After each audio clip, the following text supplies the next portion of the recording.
On des oreilles, on a tout dit. Yes Massive, c'est Spectre qui est FBB pour parole inutile, on parle pour ne rien dire. Et en disant rien, on a tout dit, on va commencer l'épisode tout de suite en envoyant un gros big up à Meryl pour sa semaine entière sur Planète Rap où on a invité des artistes Mada, Guada, Haïti, Saint-Esprit, Bambi, tout côté. Donc, gros big up à elle pour sa semaine Planète Rap. N'hésitez pas à aller précommander encore une fois l'album Jour avant Caviar qui sort le 21 février. Et du coup, je vais faire une vidéo qui a un petit prolongement de ma vidéo précédente. Dans la vidéo précédente, du coup, j'avais terminé en parlant des freins. Alors, la vidéo précédente parlait du stream et des ventes des artistes en général. Et ma vidéo aujourd'hui va parler d'un point que j'ai abordé en toute fin de vidéo qui était: est-ce que le créole peut être un frein dans la vente, le stream, le succès en général des artistes antillais-guyanais dans l'Hexagone et même dans le monde. Donc je vais revenir sur cette question aujourd'hui. Du coup, le créole est-il un frein? Moi j'ai envie de répondre oui, comme je l'ai dit dans ma vidéo précédente. Pourquoi? On va vraiment se concentrer sur la musique urbaine. La musique urbaine, c'est une musique qui retranscrit énormément de sentiments, de vécu, d'expériences. C'est énormément ce genre de choses qu'on cherche dans la musique urbaine, que ce soit dans le rap. On veut toujours savoir si tu viens vraiment de la cité, si tu vis vraiment ce que tu dis. Dans le dancehall, le reggae, ces musiques ont énormément eu de succès parce que voilà, ça retranscrivait de base la vie dans le ghetto de Kingston, de Spanish Town, etc. Donc, dans ces musiques urbaines, on retranscrit énormément d'émotions et d'expériences. Et si je ne comprends pas ce que tu dis, je peux ressentir l'émotion. C'est pour ça que beaucoup de gens aiment du reggae ou du rap américain sans même forcément comprendre ce que le gars dit. Mais de base, le public initial qui est touché, il est touché parce qu'il comprend ce que tu dis. Après, si on parle de musique comme la house, etc., ou même si on parle des beatmakers, les beatmakers antillais peuvent s'exporter très facilement. Par exemple, un Mafia House ou un DJ Skunk ou que sais-je, peuvent s'exporter simplement en ayant le bon placement au bon moment, le bon contact avec le bon artiste, en envoyant une instru. Et voilà, comme pareil que DJ Snake, c'est un DJ français et je crois que c'est l'un des plus gros artistes du monde actuellement parce que il n'y a pas forcément de langue sur ses instrus. Il envoie ses instrus, on lui renvoie le son et voilà, ça fonctionne parce que qu'il soit français, polonais ou suisse, on s'en fout parce que c'est une musique instrumentale. Donc c'est ça la grosse différence entre que ce soit le dancehall, le reggae, le rap ou par exemple le jazz. Tu peux être un artiste de jazz martiniquais, si tu n'es pas un artiste de jazz qui pose sa voix sur ses morceaux, il n'y aura pas vraiment de différence avec un artiste jazz américain. Mais si on reste sur la musique urbaine, donc dancehall, reggae, rap, je vais prendre l'exemple d'Admiralty. Un mec qui habite à Strasbourg qui s'appelle Jean-Hugues, qui n'a jamais entendu de créole, va pas subitement être fan de... C'est possible, je ne dis pas que c'est impossible. Ça existe très clairement des gens de l'Hexagone ou d'ailleurs qui sont fans de créole. Mais c'est rare qu'un gars qui s'appelle Jean-Hugues va subitement être fan de L'amour et puis respect d'Admiralty. L'amour et puis respect, c'est ça qu'un défend.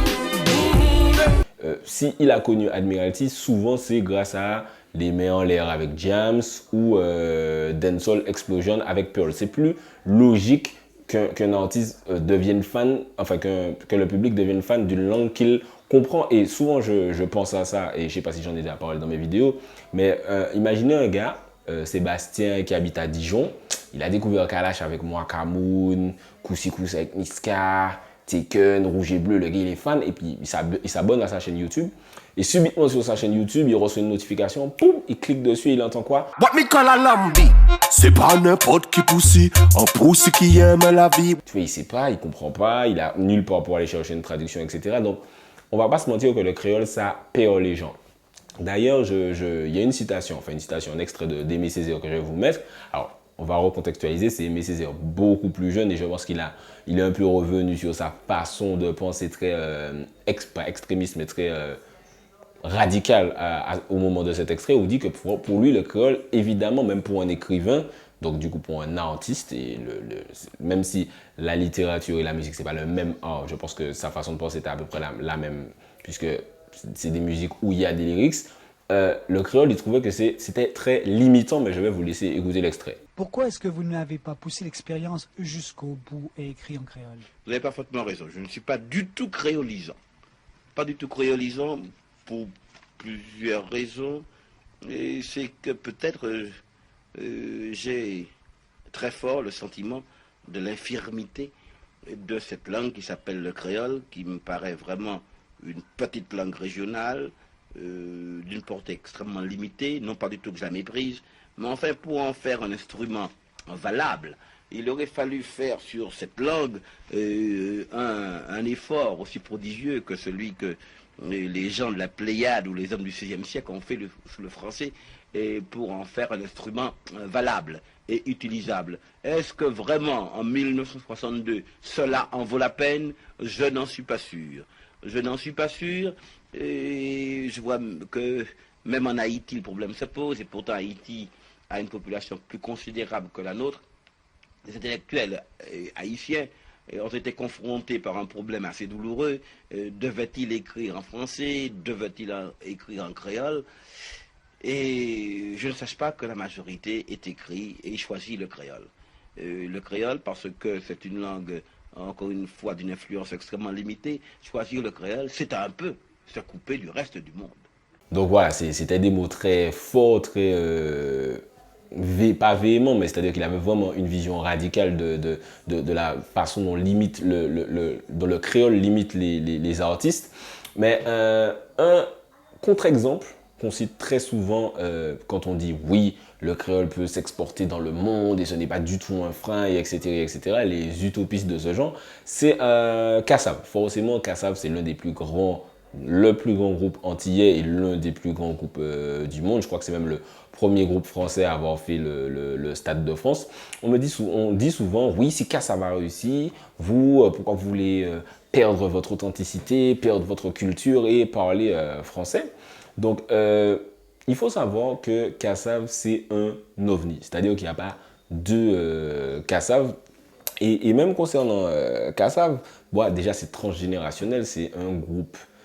C'est un peu de la variété, en fait. C'est-à-dire qu'il y a la variété française. Et pour moi, le zouk, c'est un peu la variété antillaise. Donc déjà, c'est plus facile à avaler que du rap créole ou du dancehall créole. Donc déjà, c'est transgénérationnel, c'est un peu de la variété, donc c'est un peu plus facile à assimiler. Il faut savoir aussi que Kassav, ils ont littéralement créé le zouk. C'est-à-dire que de base, le zouk, c'était les fêtes où les gens allaient délirer, prendre leur pied, etc. Jusqu'à ma génération, quand on allait dans un plan chez quelqu'un, on appelait ça le zouk. On va dans un zouk. Et cette musique, la musique de Kassav est devenue tellement populaire dans ces plans-là qu'on a appelé cette musique le zouk. Incroyable. De base, moi, je ne savais pas ça. Quand j'ai compris ça, je me suis dit, waouh, en fait, c'est comme le dancehall, en fait. Incroyable. Mais cette citation de Kassav que j'ai trouvée intéressante, c'était sur le choix du nom Kassav. Donc, c'est Jocelyne Béraud qui dit que tout d'abord, c'est un légume consommé par 1,5 milliard d'hommes, donc le manioc, donc dans les campagnes d'Afrique, d'Amérique, donc, etc. Donc, déjà, c'est pour montrer le côté culturel. Mais elle dit aussi que pour être mangé, le manioc doit être épuré, ôter ce qui empoisonnait nos musiques et les empêchait d'être exportables était la première réflexion. Donc, c'est super intéressant parce que ça montre que dans la création de la musique zouk de Kassav, il y avait déjà cette volonté de s'exporter et donc de, en vrai, ce qu'on appellerait maintenant, faire un son commercial. Donc c'était calculé. Donc ce calcul aurait pu échouer. Donc déjà, gros respect à eux parce que ce calcul a réussi. Mais voilà, donc quand ils ont créé le zouk, on va pas se mentir, il n'y avait pas de concurrence déjà de base parce qu'ils étaient eux tout seuls à avoir ce son-là. Et en plus, je crois que c'est l'un des rares exemples où le précurseur, c'est-à-dire celui qui crée quelque chose, est aussi le meilleur, et ce depuis 40 ans, puisque Kassav est jusqu'à maintenant vu comme le meilleur groupe de zouk de tous les temps, je pense. Mais malgré ce succès, le producteur de Kassav disait la perception est totalement différente partout ailleurs. Quel autre groupe français a autant joué à l'étranger sur une durée aussi longue et avec un succès jamais démenti? En filigrane, cette anomalie questionne la relation de la France avec ses anciennes colonies. En métropole, le zouk a souffert du dénigrement doudouiste. Donc, c'est super intéressant parce que, voilà, comme je vous disais, Kassav, c'est une sorte de variété et c'est de base vu dans l'Hexagone. Et je pense jusqu'à maintenant, vu comme une sorte de musique tropicale. C'est-à-dire, c'est leur moment évasion, c'est leur moment soleil. On va jouer. Quels sont de Kassav ils vont jouer dans l'Hexagone, dans les émissions qui passent à la télé ou bien, voilà, entre hexagonaux de base, ce sera Zoukla, c'est celle médicament Nouni, ce sera Siwo, si on parle de Kassav, ce sera Francky Vincent, ce sera Zouk Machine, etc., etc. Donc c'est leur moment un peu soleil, un peu vacances. Voilà, c'est leur musique vacances. Donc c'est pas que c'est pas respecté, mais ce n'est pas respecté au même level que une Lara Fabian ou un Johnny Hallyday ou etc. Il y a vraiment une différence de perception. Il ne faut pas croire que Kassav est accepté au même level dans l'Hexagone que les autres artistes français. C'est faux. On peut voir qu'il y a, comme on disait, cette relation toujours un peu coloniale, sans vouloir dramatiser, à la musique antillaise. Et même Kassav n'est pas exempt de cette condamnation. Et même après, même si on prend, si on retire Kassav de l'équation, il n'y a pas énormément de sons en créole qui sont des hits nationaux. C'est assez rare. Par exemple, moi, ma génération, le hit en créole, c'est quoi? C'est Angela. Et pareil, c'est Angela, moi, donc on est toujours dans le stéréotype un peu de l'antillais hyper sexualisé, super fêtard. Voilà, on n'est pas dans une musique, entre guillemets, sérieuse. Donc, il faut toujours prendre ça en compte quand on prend les morceaux en créole qui ont fonctionné dans l'Hexagone.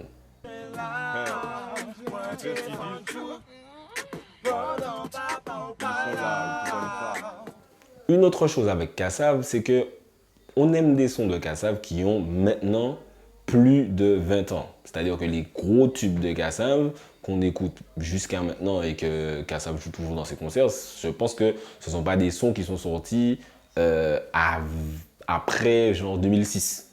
Donc c'est des sons qui sont très anciens. Donc c'est très important parce que réussir à fonctionner aussi longtemps sur un catalogue, déjà c'est très très très louable, mais il faut prendre en compte que Kassav n'est pas plié aux nouvelles lois de l'industrie musicale puisqu'il fonctionne sur un catalogue qui prédate ces nouvelles lois. De la même façon, pour partir un peu du créole, mais c'est un peu la même logique, souvent on veut comparer les nouvelles artistes à Jocelyne Béroin. Et moi, j'ai mis ça sur Facebook un jour, je leur disais, on veut tout le temps dire, ouais, vous vous dénudez, mais les grandes artistes comme Jocelyne Béroin n'ont pas eu à faire ça. Donc oui, Jocelyne Béroin est une artiste incroyable avec un talent incommensurable, mais c'est deux générations différentes. C'est-à-dire que Kassav, c'est les années 80 et là maintenant on est en 2020. Donc vous essayez de comparer par exemple Bambi à Jocelyne Béroin, sauf que vous comparez Jocelyne Béroin qui est arrivée avant Internet, avant même la société qui a évolué et vous voulez comparer les deux. Ça ne fonctionne pas. C'est de la même façon qu'on ne peut pas comparer Kassav, qui est l'anomalie, qui est le seul groupe à avoir pété aussi fort en créole, et maintenant dire à tous les artistes, mais attendez, si Kassav l'a fait, vous pouvez le faire. Non, on ne peut pas demander à tout le monde d'être néo dans la matrice. Ce n'est pas possible. D'ailleurs, les autres sons qui ont fonctionné après Kassav, donc il y en avait sûrement en créole qui ont fonctionnouillé, mais par exemple, moi je retiens Princess Lover avec Tu es mon soleil, elle a signé en major, je crois. Fanny aussi, je crois, a signé en major, je ne veux pas dire de bêtises. Je m'y connais un peu, beaucoup moins sans zouk, mais il me semble qu'elle a aussi signé en major avec Ancré à ton port.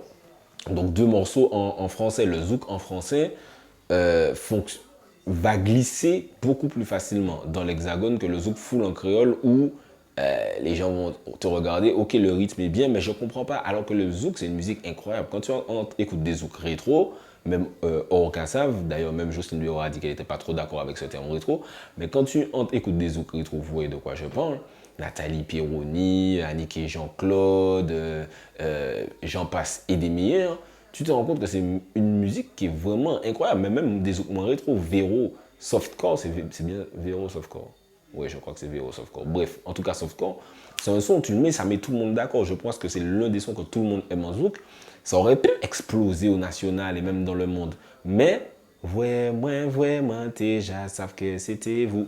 Qu'est-ce que tu dis? Les gens ne comprennent pas. Et encore une fois, on se heurte à ce mur de la langue, selon moi. Un de mes lyrics préférés de Young Cheng, c'est Pekenis quand Admiralty, qu'à comprendre bande d'abouti. Je pourrais même rajouter Pekenis 500 000 Kassav, moi qui a trouvé que ça bien brave. Pourquoi? Parce que il y a l'OVNI, Kassav, Admiralty, Kalash, Chris aussi, on peut dire, mais tout le monde ne sera pas ces gens-là. Donc, quelle solution nous avons? Nous avons deux solutions, le français ou l'anglais. On va rester sur le français. Le français, c'est une très bonne solution. Pourquoi? Parce que on parle tous français quasiment toute la journée. Donc, on parle beaucoup créole, bien sûr, puisque créole, c'est vous, c'est nous-mêmes, c'est ça nous y est, c'est ça nous qui hérité. Si tu as la référence, tu es un vrai. Mais le français, on a une grosse facilité à écrire en français. Donc, pourquoi ne pas l'utiliser pour s'exporter, entre guillemets, même si on est censé être français, mais vous voyez ce que je veux dire. La difficulté de ça, c'est que souvent on va te voir comme un vendu quand tu chantes en français. Je ne vais pas m'exclure de tout ça en disant on. Même moi, le meilleur exemple que j'ai déjà pris dans mes vidéos, c'est Dangereuse de Chris. Je voulais toutes les femmes du monde, qu'elles soient fines ou rondes, coureurs de jupons, ouais ouais. Elle est dangereuse pour moi. Quand ce son est sorti, je crois que j'étais super fan de Chris. Chris, c'est l'un des artistes qui m'a donné envie de chanter quand j'étais au collège. Quand il a sorti Dangereuse, je crois que depuis Dangereuse jusqu'à maintenant, j'ai jamais vraiment été genre chaud sur un son de Chris. Je crois que ce son m'a vraiment traumatisé. J'étais en mode qui ça musique a fait là, il s'est dit en son mat pour courir, machin, etc. Et je pense que le français a beaucoup joué dans ce facteur. Admiralty, lui aussi chante en français. Là où j'ai jamais vraiment eu ce problème avec Admiralty, sauf sur certains sons, par exemple son son avec Axel Tony, où il pose un petit peu de façon mielleuse, ben justement, là où ça ne me pose pas de problème avec Admiralty quand il chante en français, c'est que tu sens toujours sa vibes quand il chante en français. C'est-à-dire que c'est un son d'Admiralty. C'est pas Admiralty qui essaie de chanter en français, mais en plus on l'a découvert sur des sons comme Désolé ce soir j'ai rendez-vous ou Les Black Men sont pas délicats, ce sont des sols. C'est-à-dire qu'il chante en français, mais c'est tellement sa vibes que tu oublies même qu'il est en train de chanter en français. Genre ma force vient du plus haut, du grand Manitou. C'est du français, mais c'est un classique d'Admiralty et personne n'a jamais dit ah tu chantes en français, t'es un vendu. Ce qu'on voit jusqu'à maintenant dans les commentaires. C'est-à-dire que Titoff a sorti un projet que j'ai chroniqué et il y a plein de gens qui m'ont fait comme retour ouais quand il chante en français, non j'aime pas, machin, etc. Et je me dis mais est-ce que tu es littéralement en train d'écrire le commentaire en français maintenant et tu reproches aux chanteurs de chanter en français alors que tu écoutes du rap français toute la journée? C'est vraiment une grosse difficulté pour nos artistes. Même Colonel Riel, quand il a sorti celui qui est un big hit, il a été disque de platine ou je sais pas trop quoi, ou d'or, je sais pas. En tout cas, il a été quelque chose avec l'album Au Rapport. Il a eu beaucoup de critiques par rapport à ça, même moi, bon, je vais pas mentir, celui Aurélie, c'est pas forcément mes sons préférés du monde, mais il a subi énormément de critiques par rapport à ça. Pourquoi? Parce que c'est vraiment, encore une fois, on est dans ce français un peu doudouiste, on est dans le son vacances, laisse-moi être celui, toutes les nuits je pense à toi. On est dans le dancehall, ce que, voilà, on va pas mentir, vulgairement on appelle dancehall de blanc. C'est du dancehall un peu en français avec une instru un peu dancehall, mais voilà, dancehall camping, tu vois, c'est collectif métissé qui peut briser ta carrière quand tu l'utilises au mauvais moment, on va pas se mentir. Kalash, dans notre interview qui est sortie l'année dernière, il parlait de Taken, qui est un big hit, mais il avait un peu d'appréhension à le sortir parce qu'il se disait, ah, les mounons qui disent, ah ouais, je crois qu'il voulait le sortir plus tôt, ou je sais pas, en tout cas, il l'a pensé à s'il l'avait sorti plus tôt. Il s'est dit, est-ce que les gens allaient pas dire, ah, mais c'est fini signé, mais c'est chacun venu commercial, faut que monsieur, machin, etc. C'est une question que les artistes, depuis, je pense que c'est surtout depuis Chris, ou Colonel Riel, ou je sais pas, mais c'est une question que les artistes se pose vraiment. Donc le français, ça peut être une solution, mais il faut que ce soit bien négocié. Mais on va pas se mentir, les plus gros sons locaux urbains qui ont pété dans l'Hexagone sont en français. J'ai fait des petites listes comme Taken, justement, Mwakamoun, Admiralty, je pense que c'est son son Dancehall Explosion avec Pearl ou peut-être Les Mains en l'air avec Diams. Chris, ça doit être Caroline, Dangereuse, Booty Shake. Booty Shake, il y a un mélange des deux, mais dans Booty Shake, il y a beaucoup de c'est vrai que tu excelles avec ton boule. Dès que tu dis boule dans un son, c'est que tu voulais parler au français, en vrai de vrai. Donc le français c'est une bonne solution, il faut mettre sa vibes dedans. Par exemple, Meryl, quand elle a fait Benny et quand elle a fait Alala et Roland, donc les trois sons ont du succès, les trois sons sont dans les millions de vues, mais Roland et Benny, c'est 3 millions de vues et Alala, c'est 6 millions de vues. Donc on sait très bien pourquoi, parce que c'est ouvert à plus de personnes quand tu chantes en français. C'est une solution. Elle a pris le français, mais elle a mis sa vibes dedans. La retourne ton bâton, il va se casser. Wow, wow. On a une musicalité que dans l'Hexagone, ils ont moins. Donc il faut jouer dedans. Par exemple, quand Kalash te fait un baby, je suis tellement désolé, ils peuvent pas faire. Enfin, il y a des gens qui peuvent faire ça dans l'Hexagone forcément, mais pas dans le rap vraiment ou dans la variété. Ils n'ont pas forcément ce groove, ce truc qu'on a. Donc je pense que si on joue sur le français, il ne faut pas aller dans le français collectif, métissé, machin. Faut prendre le français, mais toujours garder notre vibes avec. On a ensuite la deuxième option qui est chanter en anglais. Moi, j'y crois pas ou j'y crois peu. C'est-à-dire que pour moi, tu ne peux pas être calife à la place du calife. Si tu essaies de chanter en anglais, il faut vraiment maîtriser l'anglais, il faut avoir baigné dedans. Par exemple, les Guyanais, quand J.N.I. King et Bambi te font Woumadagen, et je crois que c'est racheté les droits sont rachetés ou l'édition est rachetée par Scorpio de je sais pas trop quoi. Je crois que c'est un gars qui avait fait des sons avec Beyoncé, machin. Donc c'est un Français, mais c'est un gars qui est bien assis dans la musique. Il a vu le potentiel de ça, il a racheté les droits. Et il a boosté pour que ça passe sur les grosses radios, etc. etc. Et c'est devenu au fur et à mesure disque d'or parce que ça fonctionne partout. Them better know we are one boy. Oh, madage. Empire run. Like, le son, la vibe, block it. Que tu comprennes ou que tu ne comprennes pas, d'ailleurs, même ici, on ne comprend pas ce qu'il dit. Je pense que la plupart des gens ne comprennent pas ce que J.N.I. et Bambi disent dans ce son. Même quand tu ne comprends pas, ça fonctionne. Et c'est là que vient toute la force. C'est-à-dire que si tu fais un son en anglais où tu as collé 2-3 mots, mais l'accent n'est pas, l'accent est un peu mystique, machin, tu vas pas péter. Tu vas pas percer, même si tu as parlé anglais, c'est pas le mot magique, c'est pas la baguette magique, j'ai parlé anglais, donc je vais percer dans toute la Caraïbe, ce que les gens aiment bien dire, viser la Caraïbe, etc. Sauf que c'est dur d'être calife à la place du calife. Vous imaginez le nombre d'artistes en Jamaïque, à Sainte-Lucie, je sais pas trop où, qui eux aussi veulent être Movado, Vybz Kartel, les gens passent, et vous allez arriver, vous n'êtes même pas anglophone, vous n'êtes même pas baigné dedans, et vous allez réussir à faire un son. Si vous réussissez, tant mieux. Mais je pense que c'est compliqué. D'ailleurs, c'était mon bif avec Light Amon, et qui est Lumi, big up à lui. Pendant très longtemps, il avait un talent de ouf. Le gars, il utilisait le vocodeur longtemps avant tout le monde. Il était dans une vibe Future, avant même que Future existe. Mais il chantait anglais. Et du coup, pour percer dans ta zone, il faut qu'on te comprenne. Et du coup, il réussit à faire des coups, à faire des sons qui surnageaient bien dans l'underground. Mais il faut qu'on te comprenne. Et là, récemment, il a sorti International Bandana. Ça fonctionne plus ou moins bien. Parce que les gens comprennent ce qu'il dit. Donc après, maintenant, avec Internet et les réseaux sociaux, ça peut être plus facile de s'attaquer à l'anglais, mais c'est toujours très, très compliqué. Si tu es déjà big sur ton territoire et qu'ensuite tu t'attaques à l'anglais, je pense que là, c'est peut-être plus facile. Par exemple, si Admiralty, à la période de Laissez-moi avoir les mains en l'air ou Dancehall Explosion, avait enchaîné avec un Before the ends of the night, tempted to touch. Ça, c'est tellement infectieux, c'est tellement incontestable comme son que si un artiste fait ça, et c'est pas super dur à écrire, si tu es un artiste et que tu fais ça, et que tu es déjà big dans ton territoire, un petit peu dans l'hexagone, et que tu arrives à faire, peut-être que ça peut te propulser, peut-être. Mais c'est risqué. Tu peux très facilement faire un flop. L'autre City, big artiste aussi, il a sorti des albums en anglais, il a fait des feats avec Vybz Kartel, Elephant Man, machin, mais non, ça prend pas parce que où est ta cible? Comment tu marketes ça? À qui est-ce que tu vises? Sur quelle radio ça passe? C'est compliqué. Franchement, on a souvent cette réflexion. Allez, on va chanter en anglais, mais c'est compliqué. Donc ça, c'était pour l'option anglais. Pour prouver encore que la langue créole peut être un frein, on va essayer avec les autres langues.